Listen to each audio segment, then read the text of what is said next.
Bem-vindos novamente ao CSS e neste caso para continuarmos a falar sobre tópicos aqui um pouquinho mais avançados e, por exemplo, este é um daqueles que, enfim, não é assim tão avançado quanto isso, mas que tem aqui algumas curiosidades. E neste caso estamos a falar do Dimension. O Dimension não se trata de uma propriedade propriamente dita, isto é, não existe o Dimension, ok? Existe sim o Dimension, que é um conjunto de algumas propriedades, nomeadamente o height, o max height, o max width, min height, min width e width. Isto é, o dimension, ou isto é, o conjunto de propriedades dimension, permitem-nos controlar a altura e a largura dos nossos elementos. Então, basicamente o que acontece neste caso, eu tenho aqui dois divs, ok? Eles vão ser influenciados pela implementação que eu aqui colocar. Aqui na minha, se eu quiser só o classe diferente, por exemplo, eu posso simplesmente colocar aqui o ponto diferente, diferente, e neste caso isto apenas irá influenciar, eu acho que não gravei, está gravado, ok, cá está, vai só apenas influenciar este div que aqui está em baixo. É evidente que se eu quiser alterar aqui, eu vou tirar aqui o classe diferente e vou influenciar apenas o div que está mais acima, ok, e vou colocar então aqui classe diferente, e vamos ver aqui isto a trocar, ok, cá está. Ora, dizia eu então que eu posso utilizar aqui no CSS, por exemplo, o height, ok? E o height permite-me definir, por exemplo, em pixels, qual é o tamanho, ou neste caso a altura, do meu div, independentemente do conteúdo que ele tenha, ok? Porque se eu for adicionando conteúdo aqui no meu div, se eu for adicionando aqui mais, por exemplo, mais um parágrafo, o que vai acontecer, ou mais dois parágrafos, agora para vermos isto aqui mais claramente, o que vai acontecer é que automaticamente o div vai sendo aumentado. Ora, com o height eu consigo controlar qual é a altura do meu div. E neste caso, se eu definir aqui 250 px, o que vai acontecer é que a altura do meu div vai ser ajustada a exatamente 250 pixels, ok? Ora, isto pode causar alguns constrangimentos quando nós, por exemplo, colocamos aqui 100 pixels que definem um valor provavelmente muito inferior àquilo que é o conteúdo. E reparem o que é que vai acontecer?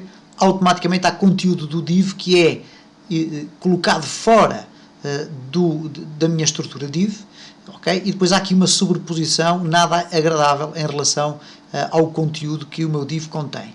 E, portanto, muita atenção a esse aspecto. O mesmo acontece com o height, ok? Weight, ou melhor, width, neste caso, width. Se eu definir o width, que neste caso é toda a largura da minha página de internet, se eu definir o width para 50%, vamos ver o que é que acontece. Ele vai definir exatamente para 50%, ok? E cá está, o texto vai-se tentando ajustar ao meu tamanho do div.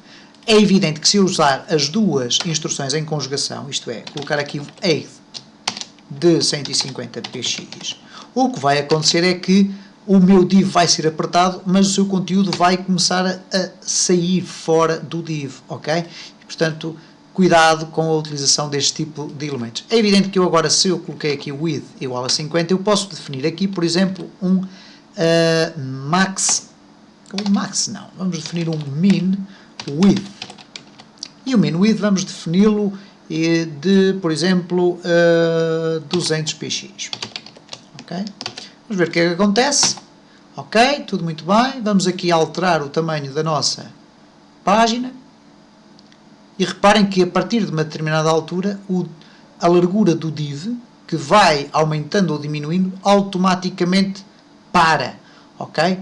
E, portanto, não me permite que o div seja redimensionado desta forma. E, portanto, aqui encontramos alguma utilidade com a utilização do min width, isto é, permitir que um determinado espaço da minha estrutura HTML não seja reduzido ao ponto de não ter qualquer espécie de dimensão. É evidente que se eu colocar aqui, por exemplo, só 20 px, reparem o que é que vai acontecer. O facto do width está definido por percentagem, isto é, vai-se ajustando à largura da minha página, e o max width, ou neste caso o min width, estar muito pequeno, o que vai acontecer é isto, quer dizer, o texto vai chegar a uma altura em que vai ser completamente consumido até aquela pontinha, e aqui a minha própria janela já não me permite reduzir mais, mas reparem, o texto vai sendo consumido até não haver mais espaço. É evidente, eu tenho aqui uma pasta aberta sem qualquer razão, ok?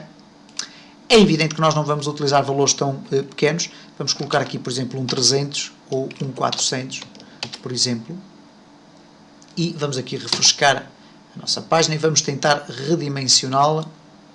E reparem, portanto, eu estou a redimensionar e os 50% do width estão a funcionar, chega a um determinado ponto e automaticamente o meu border está-me aqui a indicar que o meu div deixou de ser redimensionado, exatamente por eu ter definido aqui, então, o min width. Existe ainda, para terminar aqui este vídeo, existe então, e não será necessário estar a explicar, o max width. Okay, eu escrevo sempre isto ao contrário.